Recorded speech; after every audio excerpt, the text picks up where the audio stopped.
Samurai Champloo, or as I like to call it, Champloo, is the coolest piece of media you'll ever consume, and it sucks that nobody even knows what it is. I even heard it from Jason DeWeen's 20 vs 1, and at first I got no idea what the heck that was. I thought it was another niche anime that only the niches of fans know, but seeing how others reacted to it with admiration and surprise, I decided to give it a try due to how cool it is propped up to be. It's also surprising that when I looked it up, it was also an anime directed by the same guy who made Cowboy Bebop. So I was like, huh? And now that I've done it, I've watched all 26 episodes. Boy, let me tell you that Champloo is now my top 5 animes of all time, even surpassing Zootopia, my 5th anime of all time. Champloo is a bundle of goodness, and everyone has said every good adjective about it in videos and whatnot, but personally, I want to make a video on what makes it particularly good. And what's particularly great about Champloo is not how the story plays out, nor is it about the nostalgia someone feels towards it, but it's good because of its unrelenting way to just say fuck you and let me just do a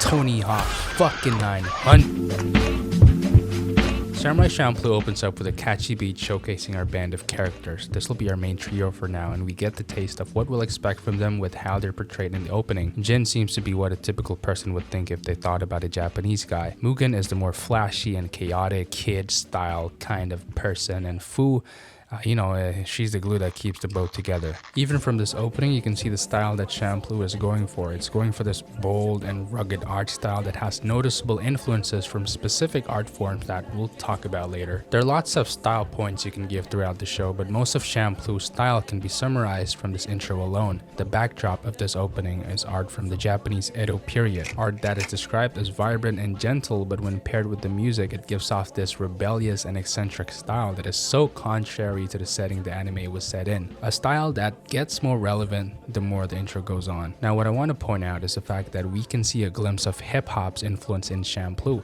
particularly in chapter 18, where we see a lot of not so accurate representation of feudal Japan being displayed alongside street fashions and graffiti art.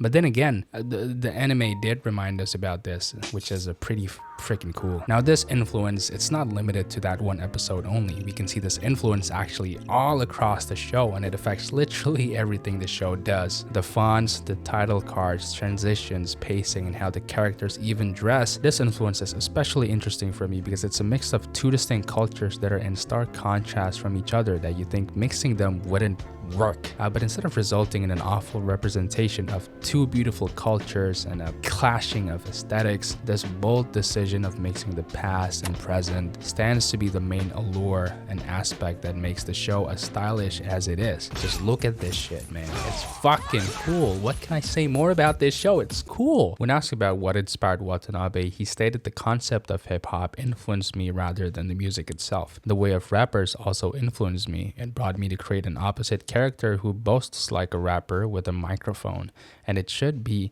like a samurai. Mugen is this so-called samurai with a microphone. His way of sword fighting is so cool that it makes me enjoy the anime 10 times more. He literally puts a smile on my face every time I wake up. But anyways, one thing that's more relevant the more we talk about this show is its contrasting influences, the new and the old, the past and the present, and for everything the show has to offer, even Mugen has its polar opposite. Let's look at Jin and Mugen's first samurai standoff.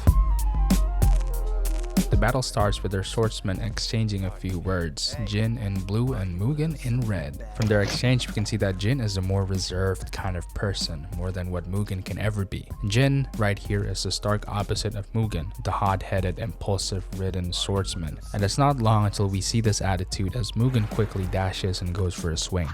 As the battle seemingly comes to an end, a silhouette grazed the air. Jin, surprised as he saw his opponent dodge the slice with an inventive flying move. As the dust settles down, the two realize that they're more than meets the eye. As the fight continues, the scene plays like fire and ice, two different temperaments playing along just for the sake and style of the fucking, it's so cool. And the more you watch it, two things become prevalent. Firstly, notice how both characters have different and unique fighting styles. Jin is a conventional dojo-trained swordsman, always has his feet planted to the ground and sticks by the rules, reluctant to tarnish the traditional way of swordplay. While Mugen is a breakdancer swordsman who relies heavily on chaotic and imaginative moves, even using the environment to his own benefit. Though flashy, Mugen's swordsmanship relies heavily on unpredictability. This gives him this essence of coolness, but then again, he's gonna fucking die. The duality of both swordsmen in this show brings to delightful balance to the battles. The sword fights in Champloo aren't boring. One moment you see Jin fighting off the shogunate's best samurai with calculated and decisive movements, and another you see Mugen dancing and prancing, tripping balls in a field of weed fighting goons. The fight scenes in Champloo are varied and fresh and cool, and there's no scene where you close your eyes and wonder why the fuck did I watch this instead of YouTube shorts and fucking Annie Austin. Secondly, if you weren't distracted by the epic battle, you probably were paying attention to something else.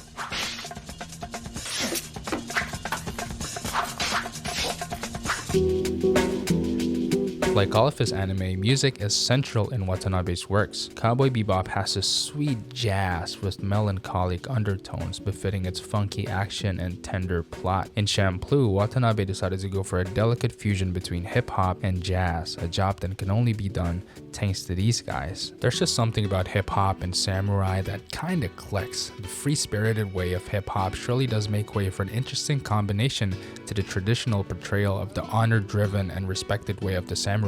And the music in Champloo paints you this picture of what would happen if a rapper boasts a katana, a direction we see clearly in its fight scenes. Whether intentional or not, the music serves as a great basis for its battles, as the conductor that ties the rhythmic clashes of katanas like the trombones and flutes, and it's the thing that is the most influential about the anime itself, making it synonymous with Samurai Champloo, and to an extent, to Watanabe's name himself. Ghost of Yote has what's called the Watanabe mode, where you can wander around rural Japan and kill your enemies with lo-fi hip-hop beats. Every slice and every dice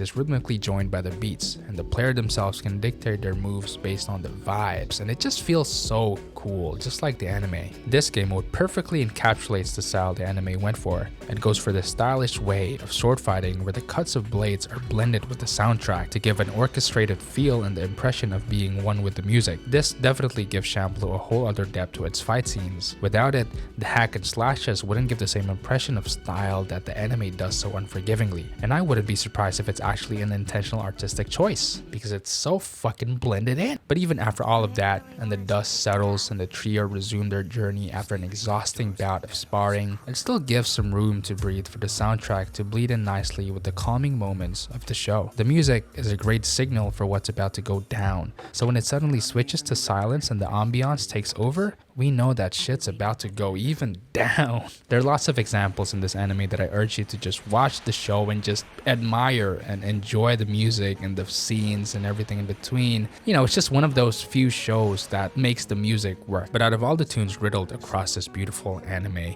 my favorite use of it was on a scene where our trio helped a suspiciously gay Dutchman on his deportation. As we see the gang part ways, Fu takes a last-ditch effort to ask about his long-lost father.